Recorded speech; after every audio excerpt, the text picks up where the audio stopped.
Hello guys and girls, on this video I'm going to be talking about the first episode of Star Trek Discovery Season 3. The episode is called That Hope Is You, Part 1.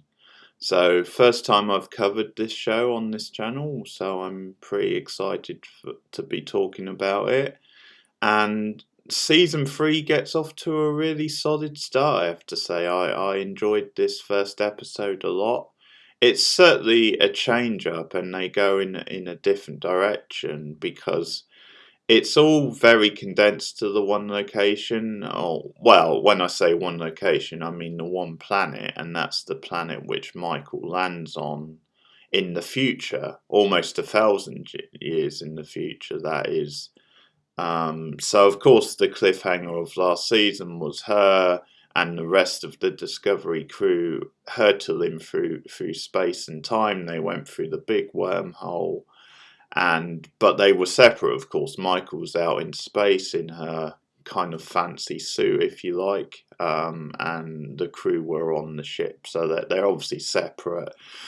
And that's one of the big dramas in this episode, is that they come through separate. Michael isn't sure if they've come through at the same time, where they are, if they have. So that's one of the big dramas, is she has to try and contact her crew, her ship, find out exactly where they are, or if they came through the wormhole. But the episode has an interesting opening because we cut to a couple of different characters. We cut to this character who's very isolated in like a Starfleet's uniform. He's on his own in like this room with all this technology. It appears as though he could even be a hologram. But we just see a quick glimpse of him, and then we basically return to that later on in the episode, so they sort of pay that off later. We also cut to this character who we find out is going to be, his name's Book, and he's set up as quite a big character in this episode. He's the other like lead character alongside Michael in this episode, so they set him up as he's going to be a regular for the season.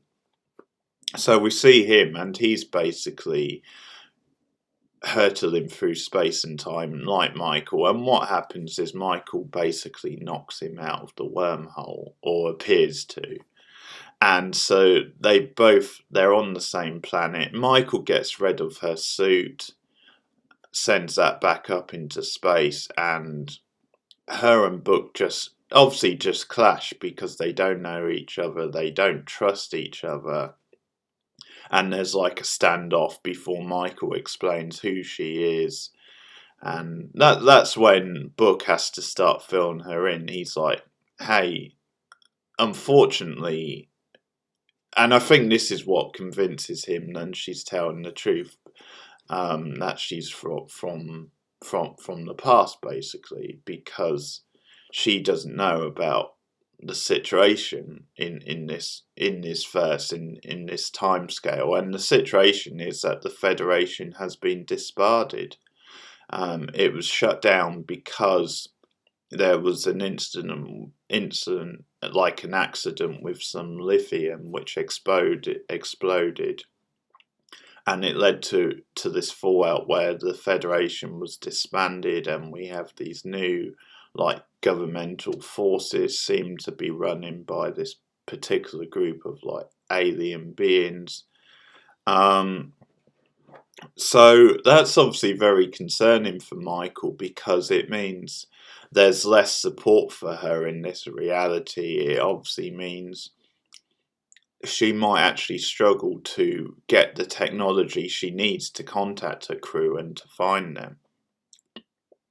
So actually what this episode does, which is really gutsy, is that it spends the whole episode with Michael and Book on this planet, and we don't actually see the crew of the Discovery for the whole episode. Now, because this is a part 1, it might be logical to think that we're going to cut to their side of the story in the second part. So maybe the whole episode will be them or maybe it'll just be a bit, cut back and forth between them and Michael. My hope is that it's not too long till we introduce them and till we get them and Michael back together, because I enjoyed it for this episode. I really like what they did in this episode. It's just an over the long haul. It's not going to be the same without the other Discovery crew members. And hey, at the end of the day, they're good characters. I like them, and I like the sense of a crew that we actually got in the second season. I think that's partly why the second season was better than season one, because it really you got to know those characters a lot more, and you got the sense of them being a crew and the close bond and stuff. So I enjoyed this episode, but you don't really want it to go too long without reintroducing those characters, because hey, people like Tilly, Saru, and the rest really like them as characters. But what I will say is that Book from the get go here seems a very engaging and likable sort of presence. Obviously, at first you're not quite sure if he can be trusted, and that's his whole thing. But the actor has charisma, he has a presence, and him and Michael have good chemistry from the off. Now, I know some people have speculated, will they be a romantic pair in that sort of thing? I sort of hope they don't go down that road. I don't think it's necessary. I think you can just have this like partnership, this connection between them. You could either do some stuff where there are various plots that throw up doubt from each side if they can trust each other. I mean, okay, there's no reason why you can't do a romance with them, and obviously if it's done well enough, you're gonna buy into it. It's just something which I don't think you necessarily need from this sort of show, especially with the main character, the lead of the show. But I'll judge it if it comes up. But from the off, I'm just enjoying their chemistry and their back and forth. And we'll see if there's enough to justify a romance. But so what happens is Book takes her to this location because he's like a courier. He delivers parts and stuff, and including like lithium, and he the impression is all this is kind of illegal because he's like stolen some sort of part. So he's quickly set up as like almost a renegade sort of character. But yeah, he takes Michael to this location where he does, he sells off the parts. So he says there's a communications room. You can go there to contact your crew. But that turns out to be a trick, and he sets her up to be arrested. And at the same time, he's supposedly going to make this deal. And then we get, if I have a complaint with the episode, my least favourite scene in the episode, because that Michael's being questioned and she gets injected with some sort of like gas, some sort of like, yeah, just something which makes her high. I'm not quite sure what it was exactly, but the whole gag is then the guy who's doing it, he injects her with too much, so she gets like really high and hyper.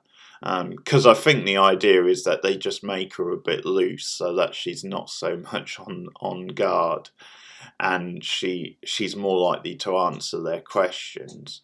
But he overdoes it, and so you get the whole "I'm high" gag and her saying random things, and it's played for kind of like goofy laughs. And it's not that it isn't funny. Bits of it are quite funny, like when she's starting to talk about Book and what he's trading, and there's a joke about, well, if it's quality cargo, it must be like chocolate ice cream or something or other. It's something ice cream. I can't remember the actual flavour.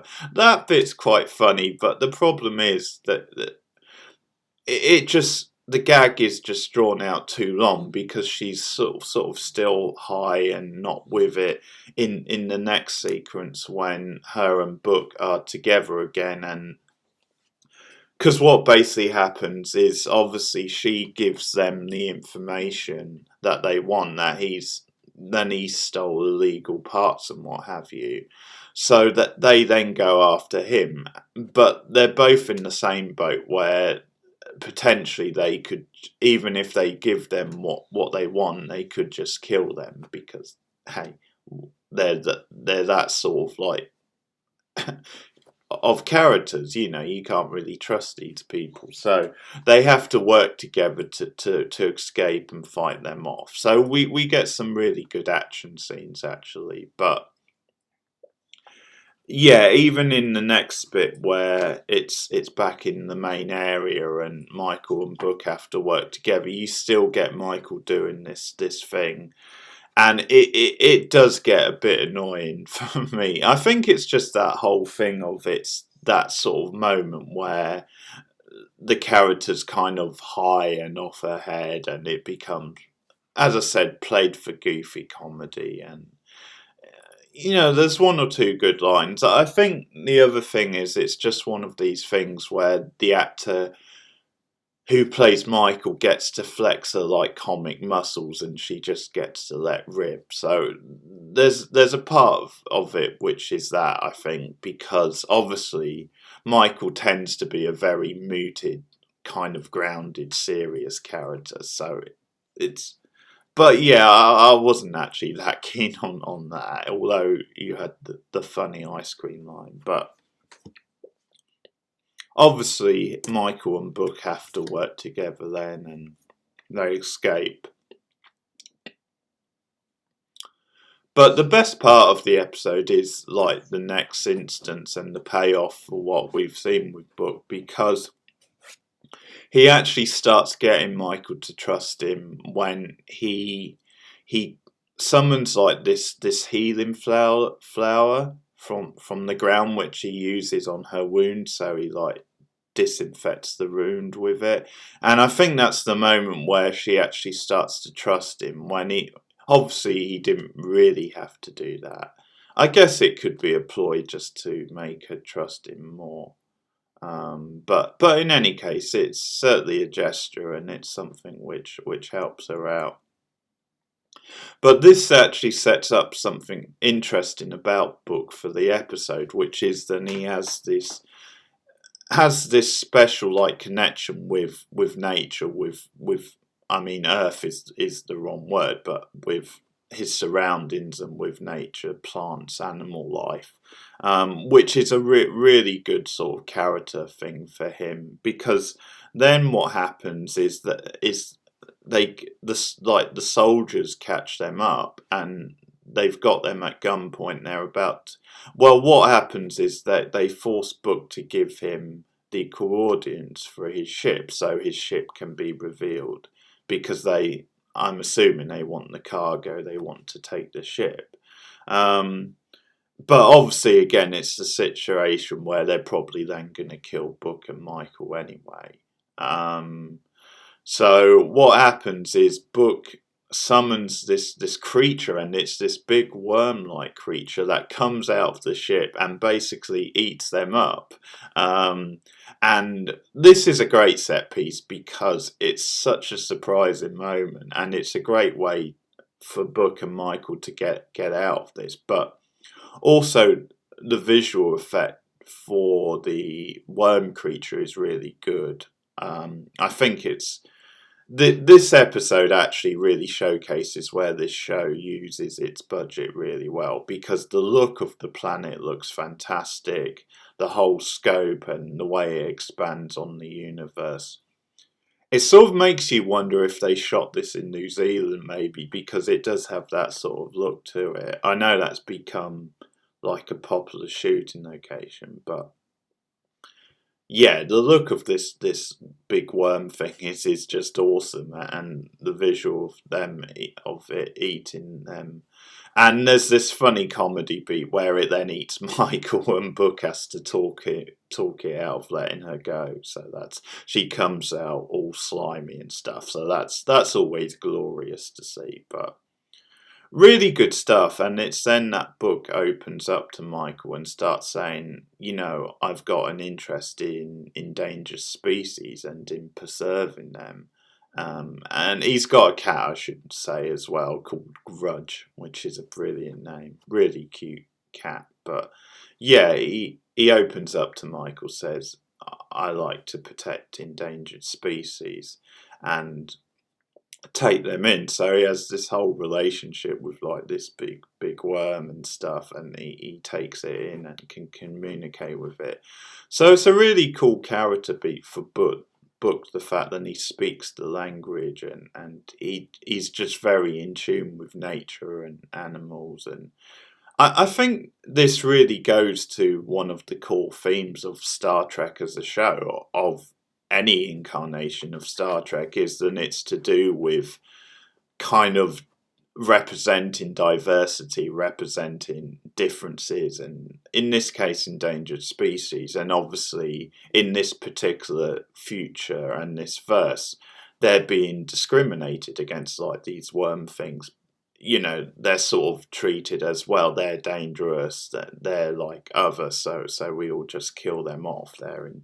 And it's kind of like, you think about like the wild nature, obviously lions, tigers, all the rest. I mean, they're animals that can kill you. They're potentially dangerous if you cross them, but if you just put them in their natural habitat and leave them alone, basically, then they won't kill you, they won't harm humans. So it's that sort of thing where just because they're potentially dangerous, or they're not, like regular sort of household pets, and so, it doesn't mean they should be killed. I mean, they're part of nature and they're fascinating. So, but I think that's where it does feel very Star Trek. I think that gets into some of the core of what Star Trek is. So I really like that for Book, and there's some potential with this, these worm-like creatures. But the ending of the episode is actually really touching and moving, because Book says, I might know someone who can help you contact your crew and locate the ship. So he takes her to the guy who we saw at the beginning, who's this sort of, I guess, semi-retired Starfleet officer. But the whole thing is, he was never officially sworn in, and now there's nobody around like him. And the whole thing is that he's been waiting years and years to meet someone like Michael, someone who's officially like part of the setup. So there's actually a beautiful moment where he just sees her walk in, and he almost knows who she is and what she does, and his sort of face kind of lights up. So that's kind of moving in itself. But he says, yeah, he was never officially sworn in. So in a way, he has no powers, but he's just isolated in this room where he's got this technology. But in a way, no official capacity, no reason to sort of use it. So Michael gives him that reason, and he tries to find her ship, but he says he can't. He says that there's two other, Starfleet spaceships in his sort of remit, in his sort of galaxy, if you like, but they're not Michael's. They're not the ship Discovery. And that's another interesting thing, because he says it could be in a different sphere, because the powers that be have basically limited him to just a couple of, spheres, or whatever the right term is. So that's another thing. Will we get to learn more about these ships, the two that are in that? That could become a plot, where they're introducing some of the crew members. Maybe, maybe not, but we'll see. But yeah, the end scene is actually really moving, because Michael gets to officially sworn him in, and not just does she do that, she offers him a role as her communications officer. And what's brilliant about the scene is that Michael throughout the episode has been a little bit concerned, a little bit. I wouldn't say she lost hope altogether, but there was a concern that she could never see her crew again, that they'll become separated, that they'll never meet. Obviously, there's a whole time travel dynamic to this, where, as she says to this communications officer at one point, she says, well, the whole mechanics is that they could come through the wormhole at any moment, or they might not come through it for years and years. So that's the whole time travel dynamics.